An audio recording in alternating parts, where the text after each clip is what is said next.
Good evening, everyone. I'll call to order the regular meeting of the City Council of the City of East Ridge, April 22nd, 2021, 6 p.m. to order. I'd like to invite Daniel Beard from the pastor of Action Church here in East Ridge and one of our police chaplains to come forward, give us our invocation, and lead us in our pledge. If everyone will stand. Let us pray. Heavenly Father, we come to you right now, God, and you're so gracious, and we want to honor that. We ask, God, that you continue to show grace upon this city, Lord God, and continue to help us as pioneers of progress to move forward. God, I pray, God, that you continue to give us wisdom, the wisdom needed not only for the residents, but the people that we voted into office. I ask, God, that you give us all wisdom as we move forward for not just better economy, but God, that we also look at all the other different things that make up this city and that the residents are proud of.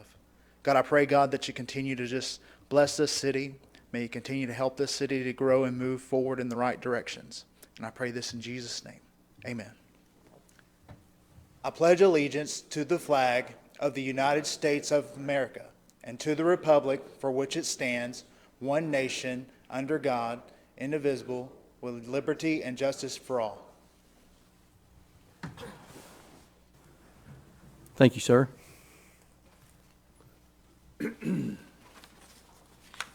Roll call, Ms. Middleton. Mayor Williams, Here. Vice Mayor Chauncey, Here. Councilmember Cagle, Here. Councilmember Helton, Here. Councilmember Witt, Here. City Manager Dorsey, Here. City Attorney Litchford. Here. Item 4 is consent agenda. Assume everyone's had an opportunity to review the minutes of the April 8th, 2021 council meeting and the declaration of surplus property. I will entertain a motion for the consent agenda. Make a motion to approve the consent agenda. Second. Have a motion to approve by Vice Mayor Chauncey and a second by Councilmember Helton. Do we have any corrections or discussions? I see none. Roll call, Ms. Middleton. Vice Mayor Chauncey, Yes. Councilmember Cagle, Yes. Councilmember Helton, Yes. Councilmember Witt, Yes. Mayor Williams. Yes. Move to item 5, communications of citizens. This is an opportunity for any citizen or business owner to come forward and have 5 minutes to address the council with any questions, concerns. No one signed? We have no one signed up, but we still have an opportunity, anyone in the audience who would like to come forward and speak. You're more than welcome to. I see no one. We'll move on to communications of council members. Start on this side. Councilmember Helton. I have nothing at this time. Councilmember Witt. I just wanted to remind everybody about the 100-year celebration that we're going to be having in September the 25th. And next week I will be sending out information requesting volunteers to help with this. And I hope if you're interested in volunteering, you'll get in touch with me. If I don't have your email, get in touch with me or Brian or anyone and they'll get it to me. So we're looking forward to it. Thank you. Vice Mayor Chauncey. I have nothing, Mayor. Councilmember Cagle. No, sir. All right. I will then move to my communications. So, a few things I wanted to mention. National Prescription Day Take Back. Correct, Chief? That is this Saturday, 24th, 10 to 2. The location will be Walgreens, located at 5301 Ringo Road. The event will be a good opportunity to properly dispose of unwanted and expired prescription drugs. Go ahead. Come on up. Yes, sir. It would also include over-the-counter drugs, Okay. just no sharps, no needles. Thank you, sir. The next thing I wanted to mention is East Ridge City Library. The outdoor movie night is beginning Friday, October the 30th from 8 p.m. to 10. Registration is required, so please call the library at 423-867-7323. There is limited space. Popcorn and drinks are served. Bring your own chairs or blankets. The event will be social distance, and families will be asked to remain together at all times. They did want to say you are attending this movie at your own risk. Parents are required to stay with the children. I said that already. We are not allowed to post the title of the movie, Do you have a clue? but I do have a clue. Thanks Have for a clue. asking. Yes. So it's when a new toy called Forky joins Woody and the gang on a road trip alongside old and new friends and reveals how big the world can be for a toy. The movie is rated G. Next is, I wanted to mention that Run for Kids. That's Saturday, May the 1st, 2 to 4. It's at the RV Pavilion at Camp Jordan. Ronald McDonald House Charity of the Greater Chattanooga is hosting the second annual event. It's a 5K and a walk for families and friends. Attendees can expect fun, family-friend events, timed and untimed race experiences, along with activities for children of all ages. Over the past years, Ronald McDonald House has served thousands of families. And this event is a celebration of many of those families that have stayed close to their sick children while in hospital. So it's a great event. I attended it 2 years ago because I think it was because of COVID. They didn't have it last year. Then I wanted to share a little bit. I know we have something coming up about the package store. So as everyone knows, that our current ordinance passed with initially that provided 2 package stores within our city. This ordinance has requirements to ensure the size and quality of great stores in our city. These requirements are permissible by the state legislation. There are other types of businesses that we do have in our city that have requirements and restrictions in place also. However, many of those current businesses are grandfathered in. In other words, these businesses are established prior to the adoption of the regulation. In this scenario, a grandfathered business closes, another business of the same type would have to meet the adopted requirement for the council or before that could open. Our city is the most densely populated city in the state of Tennessee. And this was included in my review and consideration for this ordinance. We have 21,000 residents that live in a 8.3 square mile area. With this demographic, in my opinion, we should not blanket our city with package stores. This was reinforced by receiving 18 applications/applicants that included 9 unique properties. For me personally, we do not need 9 to 18 liquor stores in East Ridge. Again, in my opinion, we cannot support this number of stores, and then we would soon see many close. If we do not place requirements, we would have been questioned, why did we not plan ahead? Remember when this well-known quote, if you fail to plan, you plan to fail. Also, I've noticed or found Marathon Strategies published a liquor store density by state comparison from retail data several years ago for the entire U.S. The state of Tennessee was listed with 592 stores, with the average population per store at 11,287. Using that demographic, East Ridge, with the 21,000 residents, is completely in line with that average for 2 stores for our city currently.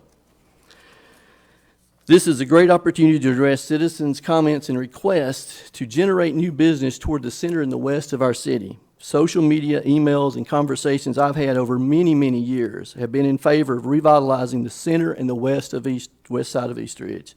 This, along with the new food city we're going to be talking about, will help be a catalyst for the additional development in these areas. Lastly, regarding the package store process, to be totally transparent with the selection process, we've engaged a drawing to be performed by an auditing firm for the selection of the package store that have met their requirements. This prevents questions or accusations or favoritism of collusion for any developer or investor. So I just wanted to mention that. Then lastly, I'd like to say, ahead of the actual resolution, I'm very excited for the announcement of our construction of the new food city. We have been in discussion several months with Mr. Spangler, who's in the office, in the audience today, concerning the new development on the west end. This new store is approximately 1.5 times the size of the current store in floor space, and will generate an additional 100 jobs and provide a lot of amenities, and no doubt be a catalyst for more development on the west end. We thank Food City for their continued belief and support and commitment to East Ridge. Thank you, sir. I'll hand it to City Manager. I gotta follow that. Okay, thank you. That was good. I appreciate that. Just a couple things. I forgot to mention at our last meeting, we have hired a new HR manager. Her name is Michelle Senegalio. I think some of the council has met her already.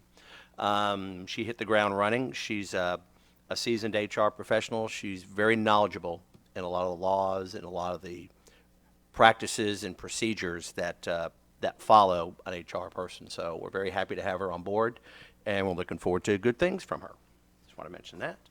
Splash pad update. We have ordered the items for the splash pad. We've ordered the items. I'm looking at, I see a head nod. Yes. We've ordered the items for the splash pad. I'm not sure exactly when they're supposed to be coming back in. I thought it was like 4 to 6 weeks or something like that. When it comes in, we hope that the installation and everything dealing with this will be done before Labor Day. That's our goal at the latest, to have it by Labor Day. As you know, the Pioneer Frontier Park has been demolished and torn down, and we have safety netting up around it. So we are moving forward with the project, yay. So we're very happy about that, and looking forward to seeing a brand new splash pad and playground over there. Lastly, I wanted to ask City Attorney Litchford, don't take my job, about, give us a status, if you would please, sir, on what you can about the budgetel. Right. I want to say back maybe about 2 weeks ago, there was a warrant that was issued for the administrative inspection relative to the budgetel. That inspection occurred with members of the code enforcement as well as the fire department. And in connection with that, there was findings made by the members of those two departments. There has been a notice issued to the budgetel for a 30-day period to correct the issues that were identified. We're in that 30-day period right now, and so we haven't gotten any response from them yet, but the issues that were addressed by the fire department and the codes related to fire safety as well as sanitation issues, and so hopefully we get that resolved, and we'll be able to move forward. And our codes and our fire department did a great job going in and doing an inspection of the property. Thank you, Mark. If I may. Yeah, go ahead. So the warrant was issued due to the fact that they would not allow. That's right. Yeah, under state law, if there's been a Will rejection. you explain a little bit about that? Thank you. And not just really this time, but numerous times, correct? Right. We were Thank- rejected twice to go in at a time. We'd gotten word that there was, we'd received notice that there seemed to be issues with respect to some of the rooms, and so as a safety effort to go in, there was the administrative efforts to go in and inspect. They were rejected on 2 accounts, and under state law, we are entitled to seek an administrative inspection warrant, and we did that and obtained that warrant, and so we did the inspection pursuant to that warrant. And we're also required for the 30-day period that they have to respond within 30 days. We are required by Right, law. what we found, the findings were that there were issues that were addressed there, none that were felt that required immediate closure of the facility. They can be cured, and you walk a fine line when you're dealing with closure of an establishment. You've seen it in the city of Chattanooga, and there is difficulty because just the way the laws are written. And so in this case, the effort was give them 30 days, an opportunity to cure, and if there's no effort there to actually cure with the reinspection occurring, then the city would take further action after that. Thank you for a little more explanation. Thank you. And that's all I have.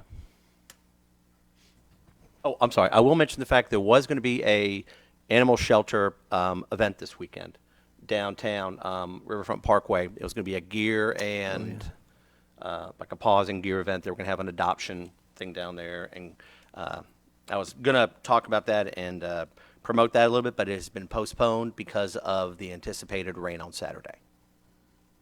Thank you, sir. That's all. Thank you. Thank you. All right, we'll move into we'll pass over item 8, which is old business. We have none, so we'll go to item 9, new business, ordinance number 1146. In ordinance to the City Council of the City of East Ridge, Tennessee, to amend the fiscal year 2021 operating budget, ordinance number 1129 for various expenditures in the general fund using fund balance. Yes, this is the amendment y'all approved for us to purchase a fire truck. So this will take care of it. Also, the funds that will do to outfit it. And so, but if you have any technical questions, I know nothing about the truck, so I'll let Mr. Dorsey answer those. Well, if I know the answer, I can answer them. Okay. Okay, thank you. I'll entertain a motion for ordinance number 1146.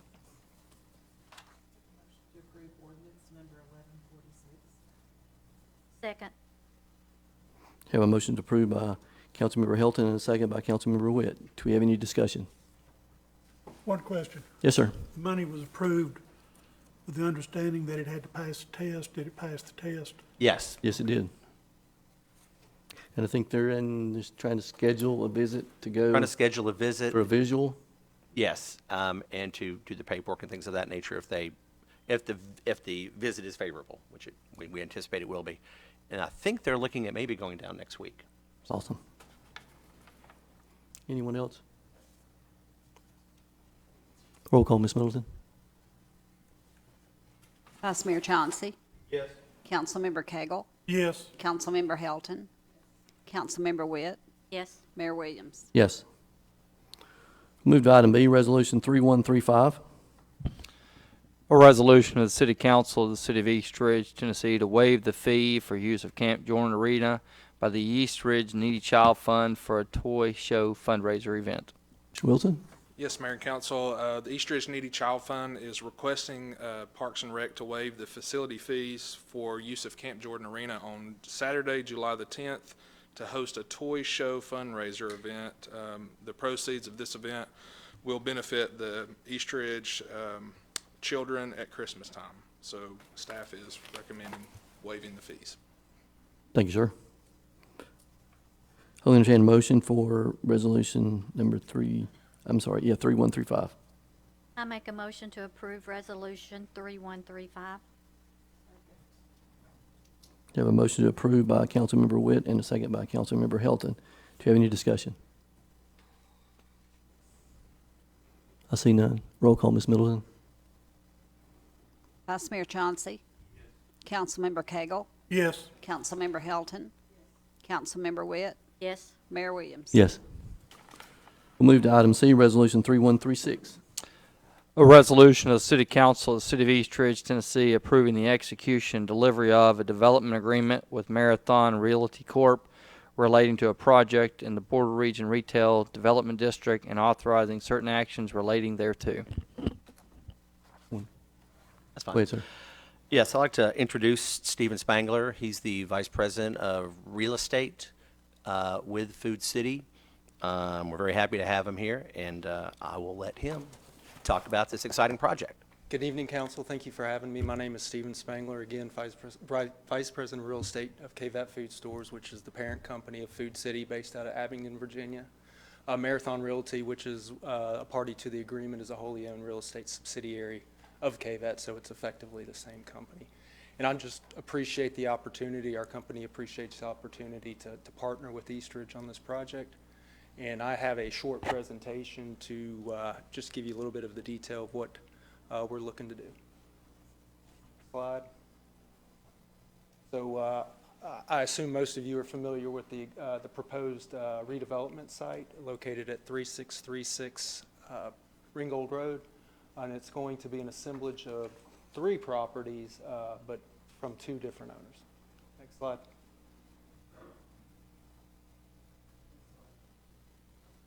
So what this is a representative, basically replacement projects. These are 4 projects we've completed recently in Maryville, Tennessee, Abingdon, Virginia, Irwin, Tennessee, and Calhoun, Georgia. So that can give you kind of an idea of what will take a somewhat blighted piece of property and redevelop it as a brand new Food City shopping center. Plan is to raise all structures on the existing site and come up with a brand new facility in Gas and Go with all new infrastructure on the site. Slide. This is a current aerial of the 2 properties. Bales Drive to the left and then Ringgold Road to the forefront. Next slide. A little off key, but Ringgold Road would now be on the top, but that shows the proposed site plan of the Food City. We would be proposing a connection into Bales Road to have access to the signal light. This is our existing fixture plan across the street. The retail square footage is approximately 26,000 square feet. Next slide. This is what we would propose, which would have a retail square footage of over 40,000 square feet to include a Starbucks and significant increased footage along the perimeter of the store, the fresh bar, produce, things along those lines. Just an overview of the project budget. It's going to be over $16 million when you include real estate, construction, and fixtures, furnishings, and equipment. And then to show the difference in the current building specifications, our current store is 38,000 total. The new proposed store will be over about 55,000 square feet, which is a 40% increase. The retail square footage is 28,000 square feet, and we would be proposing close to 41,000, which would be close to 47% increase in sales floor. I'd be happy to answer any questions. Council, do you have any questions? At your fueling station, are we gonna be selling anything other than gas? That is up to our fuel department, but they do sell 100% gas, and they do have diesel capability. I'm talking about grocery items, Coke, cigarettes, beer. They do have some items in the kiosk. You know, sometimes they have cold drinks, and I don't know exactly what they'll sell, but there'll be assortment of minor things to sell up front. Anyone else? Nope. I'll take, if you have a question, go ahead. No, I'm I gonna- just don't have a question, but just excited to hear about it. It's one of the greatest things I've heard and come to the West End in a long time, so I know words can't express how excited I am, so thank you. Thank you, Mr. Spangler. I appreciate that. I didn't mean to hand this out. This is just a overlay of the parking lot, which you show, which I know is very small up there to see. Hand these that way. Just like to see the parking lot. I was able to as the mayor said, we've both been in discussions with Mr. Spangler for a while, and I appreciate the mayor's help and lead on part of this as well. But I was able to stop by the store up in Abington, Virginia, and I was very excited by what I saw. And I think I've shown some of the council some of the pictures that I took of a store. He said it'd be representative, not exact, but representative of what we can expect here. And it was very, very exciting to see. So I appreciate you letting me go and do that while I just happened to be in the area. If we want to look at the spreadsheet dealing with the IDB agreement for the Food City project, you can see at the top, we talked about the city property taxes and about the current assessed value being, is everybody on that page? Where it shows the current assessed value is, or appraised value, excuse me, is about 1.6 million for those parcels that he mentioned, which is basically the parcel with the bowling alley where Magoo's is, the auto, is that an auto, like a used car, automobile place on the lower right? Paint. Auto paint? Okay, Yeah. sorry, thank you. Then there's One time also it on the was. other side, pardon me? I think at one time it was. Okay. On the other side is there's a produce place there right now, and then like a cold storage or something right behind it. That's all the property that Food City is looking at. The expected appraised value we're looking at for that will then become $16.5 million roughly, as he's told us already. He's putting in just about 16.5 total in costs, including the purchasing of the land. The assessed value of that would be 6.6 million, which would bring in annual property taxes of around $88,000 a year, whereas right now it's bringing in about $8,800 a year. The net increase, because don't forget they'll be moving from the current site, which they rent, they lease. They don't own that site. They'll be moving from there to a site that they own across the street. So the net increase on that for us is about $79,000 worth of property taxes per year. Local option sales taxes, of course, that's the 2.5%. That's on top of the state dollars. We usually get about half of that because half of it goes to education. That would come out to roughly at the new store about $176,000 a year. Now, that doesn't take into account, the net difference between that and the old store, but the new store would generate that much for purposes of the calculations that we do in here. we talked about the Board of Regents sales taxes, and I'll get into that a little more in a second. There's a baseline on the property of approximately $35,000 from fiscal 2012 that's involved with that property. If you would go to the second page, then I'll come back to the first page. This project was a little unique for us and for Food City because on all of our other Board of Regent projects that we've dealt with, we have been dealing with a 6% state rate, which then you take the 0.5% off of education, and then 75% of that is our 4.125 that we use for the Board of Regent percentages that the city would receive that we make our incentive to the developer or the business to be able to move forward. In Food City's case, of course, the state tax on groceries is only 4%. It's not 6% like everything else that can be bought. So they have a little mixture between their groceries, obviously, and then their staples, dry goods and things of that nature. So it's roughly $4 million for their 6% sales, $11.5 million for their 4% grocery sales. With that being said, their total state taxable sales is around $15.7 million as an aggregate. If you take out the Board of Regent, the numbers from that, because like I said, you take the 4.125 for the dry goods, as I call them, the non-grocery items, and then the Board of Regent for that 4%. See how I have the different colors? For the yellow, you can follow across, then the blues you can follow across. It's only 2.625, so he has a lower sales tax percentage to be able to utilize for over 2/3 of his sales to be able to recoup his expenses.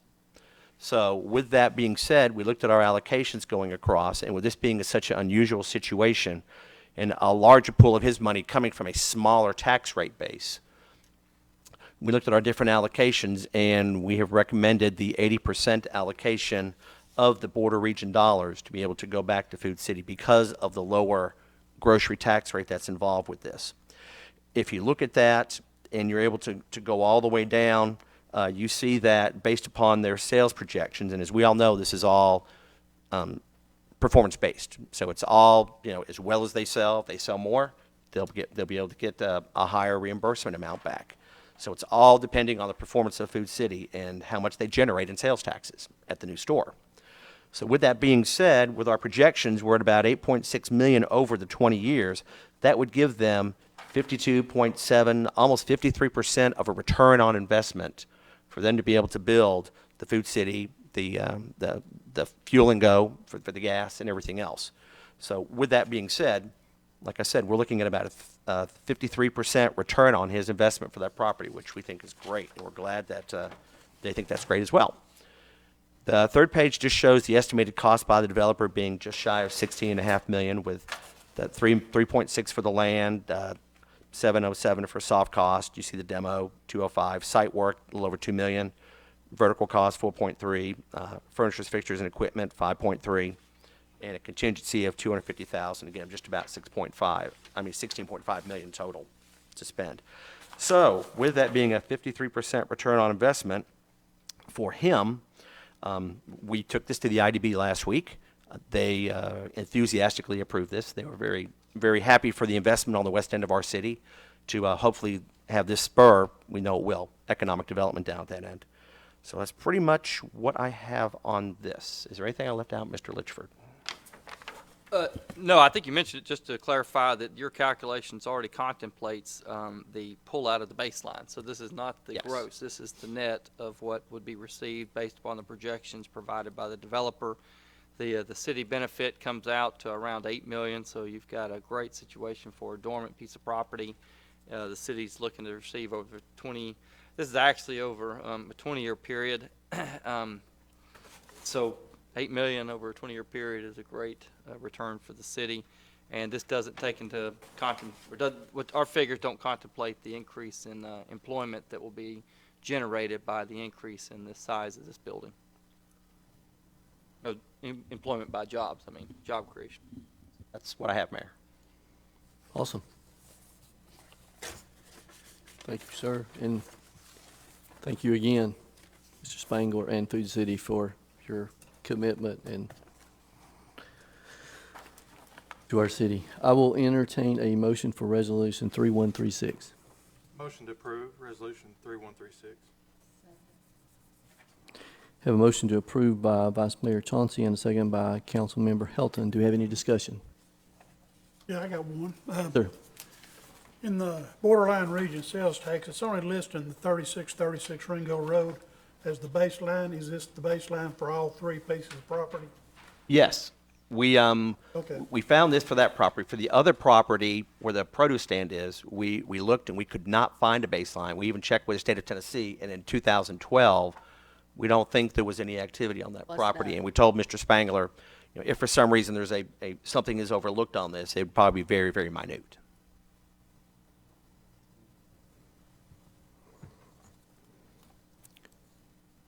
Any other questions? But the state did agree with us on the 35,000. The reason why I asked it, because I know a drugstore used to be there. As long as it wasn't in 2012, we're good. Right. Yeah. All right. Roll call, Ms. Middleton. Vice Mayor Chauncey, Yes. Councilmember Cagle, Yes. Councilmember Helton, Councilmember Witt, Yes. Mayor Williams. Yes. Thank you, sir. Looking forward for the groundbreaking. Thank you.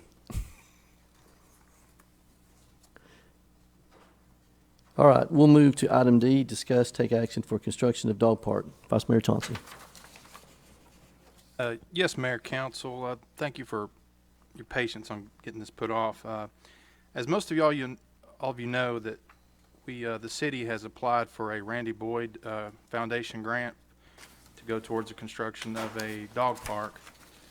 And from my understanding, that the foundation is giving away 16 communities, $25,000 each, and they're going to award the grants on June the 15th. And so I inquired down at City Hall and trying to get some information on what where we were going to put the dog park, kind of how big the dog park was going to be, because I know certain staff members are down there already kind of working on it. And so I had some concerns about where the dog park was going to be. I think we had planned on putting it down at Springville Park. I think staff is where they had planned on putting it.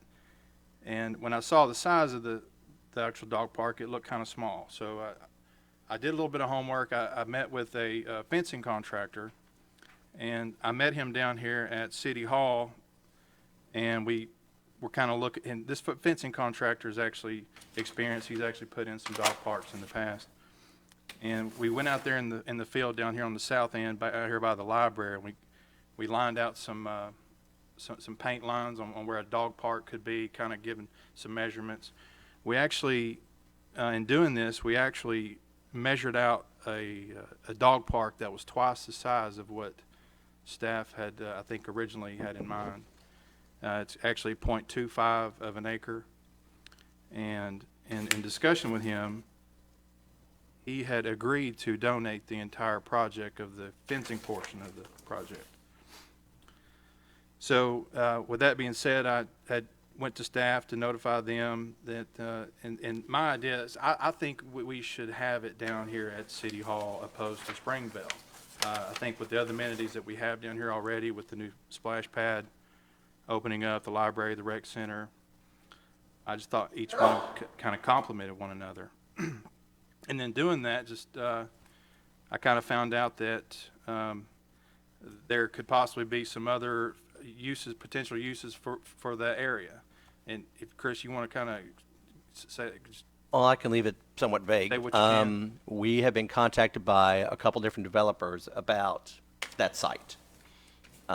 It hasn't gotten far enough for us to be able to comment on it yet, but there have been a couple that have been interested in that whole site where the old McBride School building is, and police and fire, and that whole area down there. And so we want to let you know that, that is a possibility of something maybe happening over there. and I discussed that with the fence contractor, because I didn't want the idea, if we went ahead and put a dog park down here at City Hall, that it could potentially either be moved or removed altogether, either a year from now or 2 years from now. So my idea was that, I talked to him about putting it over at Springville Park. He said he doesn't mind about putting it over at Springville Park. And, when we did these drawings and we measured it out, it's probably about a $15,000 donation that he'd be making.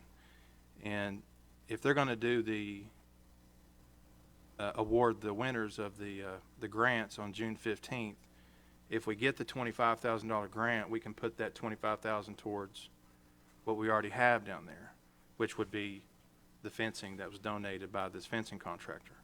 So which, in sense, it would be much a bigger and better park than what we initially had in mind. And that's approximately 7 weeks from now. If we comes June the 15th, if we get the grant, then fine. I'd like to move forward with putting it all down at Springvale Park.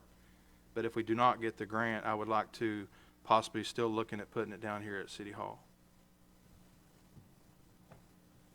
I guess initially I was kind of wanting a consensus from everybody on where you guys thought that y'all would like to see the dog park. So, but again, it's still kind of up in the air based on what we found out, and I think it's still kind of undecisive to know if we're going to get the grant or not come June 15th. I didn't really want to keep putting it off. I think we can probably take it off the table, maybe bring it up in discussion, maybe more towards the middle of June. Okay. Okay, If that you sounds guys good. got any other ideas? No, that's perfectly fine. I love the idea of having the dog park here in this area. I love the idea of having a community, a town center. And so yes, I can't elaborate any more than Chris did either, but there is some very promising interest in the McBride School area. So, and it may be that we can incorporate that in with it. So, Yeah, that'd be great too. Like I said, I didn't want to take action on a location just yet because there's still some things but in any event, come June 15th, I think that we can move forward on, because we have someone who's willing to donate the entire project for the that's fencing. So amazing. That's probably half the job. amazing. And I will say one other thing real quick, since we brought that up. If this does move forward with some sort of, positivity, then whenever the time may come, we may come to council about doing a request for proposals for that area and that site. So this isn't just something that we're working on. They've just come to us to express interest in those sites. So the council will be informed all the way through the process if it moves to that point. I just want to make sure everybody knew that. So I don't know if anyone else wants to comment. I think you were asking if any of the council wanted to comment or feedback. I think waiting until we find out if we get approved is a good idea. But either way, we're going to have one somewhere. Yes, absolutely. Yes, sir. I'd like to make a motion, we remove it from the table here, bring it back the first meeting in July. It's not going to be approved until June 15th. That way we'll know if we've got the 25,000. We'll know for sure where we want to go with it. Have a motion on the floor. Have a second? I'll second.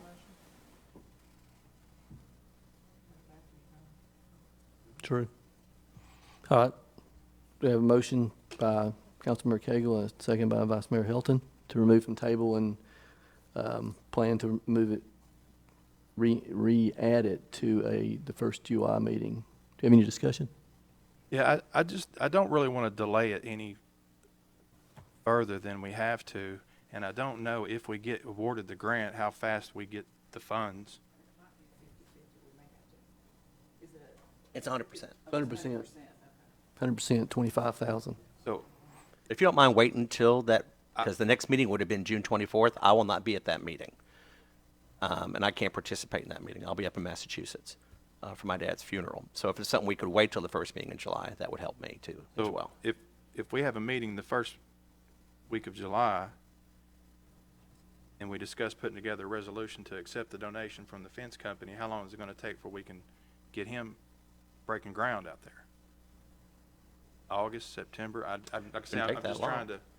Well, if we know in time, we could actually add it to the July agenda as a resolution. Correct. So we don't have May I to, withdraw my motion and remake a motion? It's already been voted, hasn't it? yeah, it's already been voted in second. I'm fine with that. Like you said, we can. Oh, no, no, was it voted? If it wasn't Wasn't voted on, you can Voted, rescind it wasn't voted. it. If it wasn't So- voted on, you can rescind it. Whoever made the second. But we gotta have the second two removed. Okay, Okay. I'd like all right, to, we're reset. to accept the donation, the fence, give them permission to go ahead and get started, and then bring up the $25,000 grant in the first meeting in July to finish out the project, no matter if it's 50/50 project or what. I don't have a problem with that. But you don't can't even start the have- fence, and, well, it hasn't been a second yet. Right.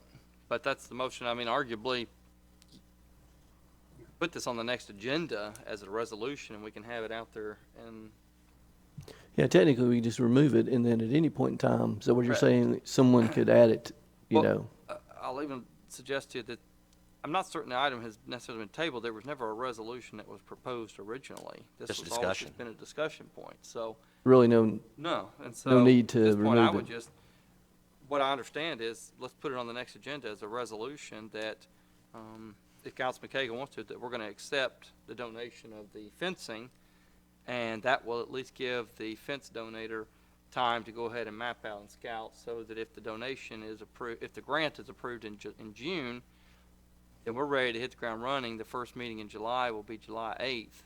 You can pass a resolution, and he or, the donor will be ready to go at that point. Whichever property it is. Yeah, whichever property it is. And Yeah, so, there you go. I doubt there would be a denial of the gift of the fencing, so arguably the donor can go ahead and start at least evaluating their efforts now. And then our next meeting that we have for city council is going to be the 13th of May. And at that point, let's have the resolution. I'll draw up the resolution, Councilman Cagle, to approve the acceptance of the fencing. All right. We'll put that on the agenda. all right, so do we need a motion or No. not needed? No. Go with that, sir? Okay. All right, thank you, sir, for your hard work. All right, we'll move to item E, drawing for liquor store applications for certificate of compliance. Thank you, Mayor. We're at that point. Last week, we had our workshop where we evaluated the applications that we had at that point. We went through them all, and as you know, we also had two that were coming back to us because of floodway concerns and things of that. One of those, Mr. Arjun Patel, pulled his application. The other one, Mr. Pathnik Patel, he was at the Stereo City site. The other one, which is next door to that vacant land, they turned information in dealing with the building that was there, but the parking lot and everything was still going to infringe upon the floodway back there, which would have still involved TDEC and the very long process that we talked about the last time.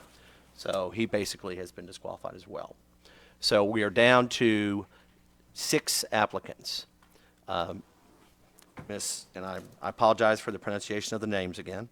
Miss Swati Deval for the site at 5603 Ringgold, Hasmukh Patel at 5603 Ringgold, Greg Atkins, and there's a few other people that are involved in that one at the 5901, 5911 Ringgold Road site, and then Deval Patel at 6009 Ringgold Road, Jingjish Patel at 6009 Ringgold Road, and Suhash Patel at 6009 Ringgold Road.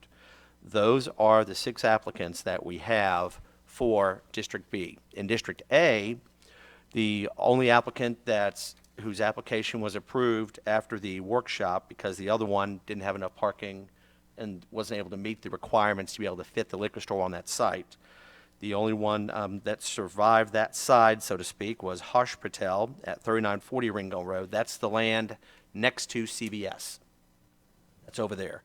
So we don't have to draw for District A. He is the lone applicant still on that side. So we will, at our next meeting, we will have resolutions dealing with the certificate of compliance for him and for his site over there. After we go through the drawing today on the District B, we will meet with them, as well as the District A selection, to go through, just fine tune a few things, make sure we have our I's dotted, T's crossed, things of that nature. And we will, at the next meeting for them as well, we will also issue or have the resolution to issue the certificate of compliance. With that being said, I'd like to introduce Mr. John Eves, who's with our internal auditor with HHM. Thank you for being here. And I will describe for a second what you're getting ready to do, and then you can jump in if you need to. In the effort of transparency, what he has is 6 envelopes. In each envelope, there is the front page of each of the 6 applications, and I believe they're still blank, correct? Still blank, that's right. And you haven't looked inside the envelopes. I do not know what's inside, that's correct. And with that, you are going to number each of the envelopes, and at the same time, we have ping pong balls, and you are going to number the ping pong balls, and then you are going to go through the process of drawing a ping pong ball.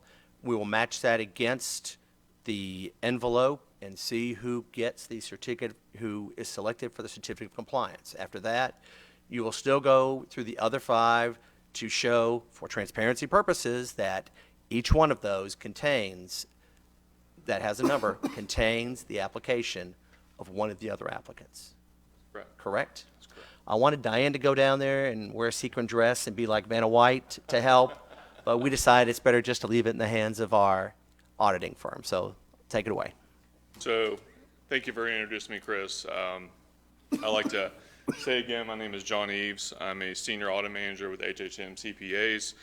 I'm here today to independently verify that each of the applicants had an equal chance of being selected.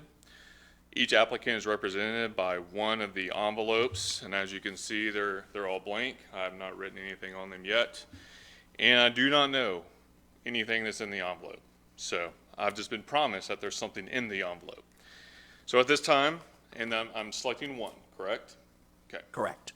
At this time, I'm going to write numbers 1 for that envelope, number 2 for that envelope, 3, 4,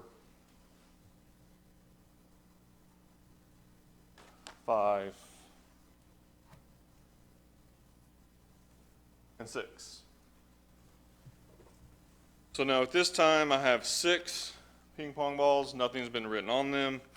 It was actually tortuously taped, the box, so thank you for doing that. I had to rip the tape off. So I'm going to now write the number on each. There's 1. I'm going to put this right here so you can see it. Don't fall. There's 1.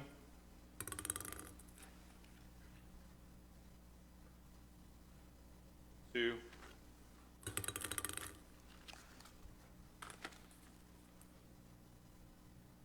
3.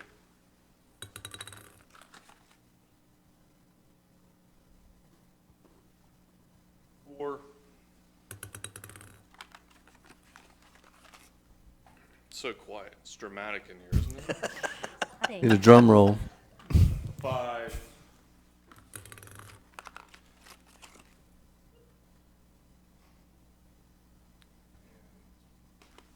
6.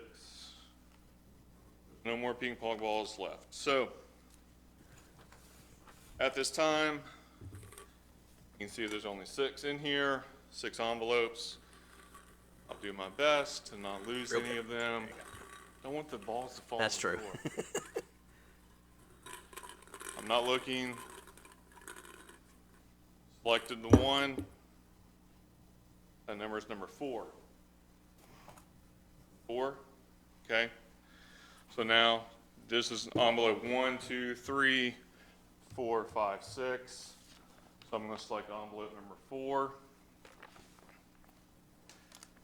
So you can tell I'm an auditor, so I'll take, I've done this before.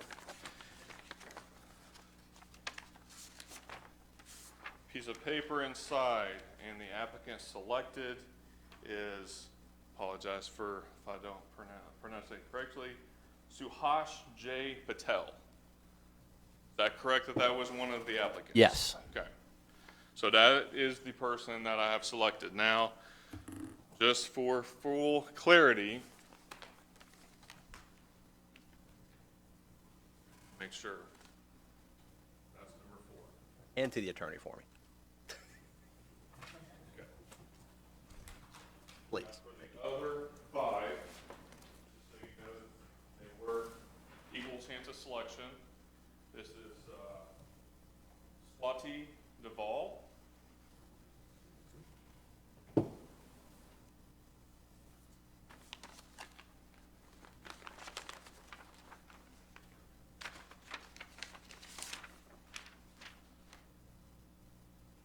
Jignesh J. Patel.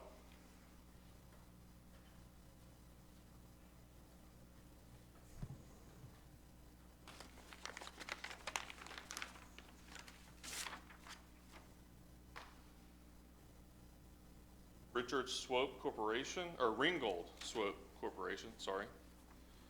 And there should be a name. Keep reading That down. would be Hashmukh Patel, Thank you. correct?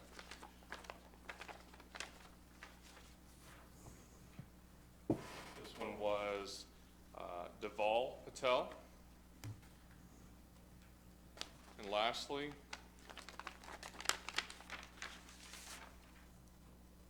this one was a group of people, East Ridge Wine and Spirits, Greg Atkins, Kim Atkins. Do I need to name all the names?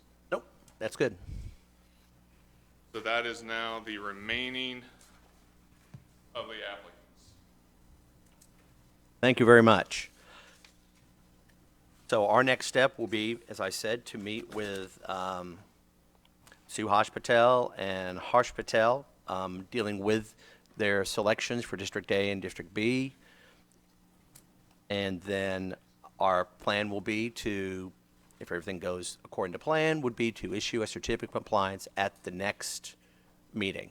Now, the question was asked by the mayor earlier, what happens if in District B something comes up and that person is not able to either get their certificate of compliance or something happens at the ABC level? Then the other 5 that were in the drawing today would be reconsidered for a second drawing to be able to move forward with with District B. That's what's in the ordinance. Thank you for that clarification. So with that being said, thank you for your participation and Thank you very much, sir. everything you've done. We appreciate you. Thank you. What was the address on that? That's 6009 6009 Ringo Ringo Road. Road. So it's the corner of Spring Creek. Spring Creek and Ringo Road where Don Juan's at. Don Juan's on that. Yes, sir. And that's all we have on that. Until next week, or until 2 weeks, 3 weeks. Yes, it's 3 weeks. We have 5 Thursdays this month. All right, thank you. We will move to item F, discussion of the tentative agenda for May 13th council meeting. We will have a donation from East Ridge Food Pantry for the East Ridge Police Department for No Shave April. Would you like to come talk about it, or? Thank you, Mayor, Council. As you know, twice a year, we provide the opportunity for officers to grow a beard. It's in our policy, and each time we do it, normally it's April and November. I got a little behind this time, but we pick a charity, a local charity, and this time the money will go to the East Ridge Food Pantry. Awesome. I haven't got a total yet. Thank you, sir. Council, any questions? Does that mean once May hits, you got to shave?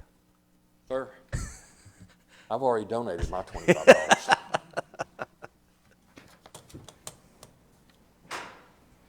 Good question, though. Yes, thank you. Good question.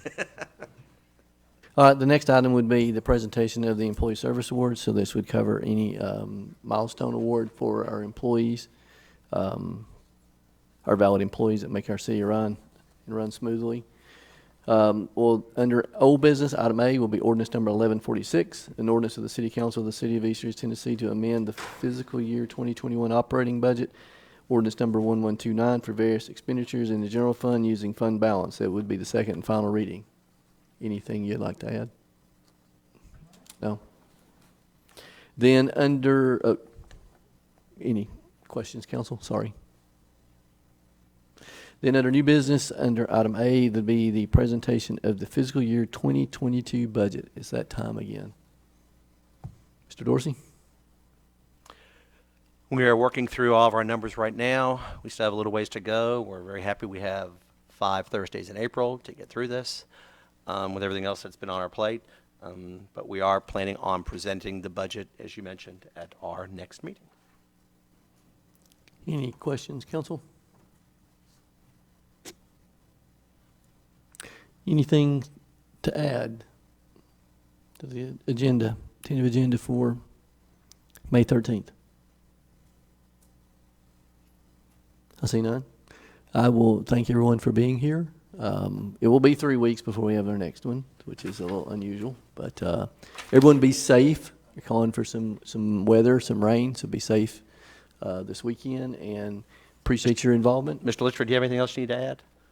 No, I was asked, It's 6:57. I just don't know if you have anything else you want to add. No, he's I was done. asked by Vice Mayor about the, we'll add an unnumbered resolution relative to the acceptance of the dog fencing. So Good we'll point. add that. Excellent.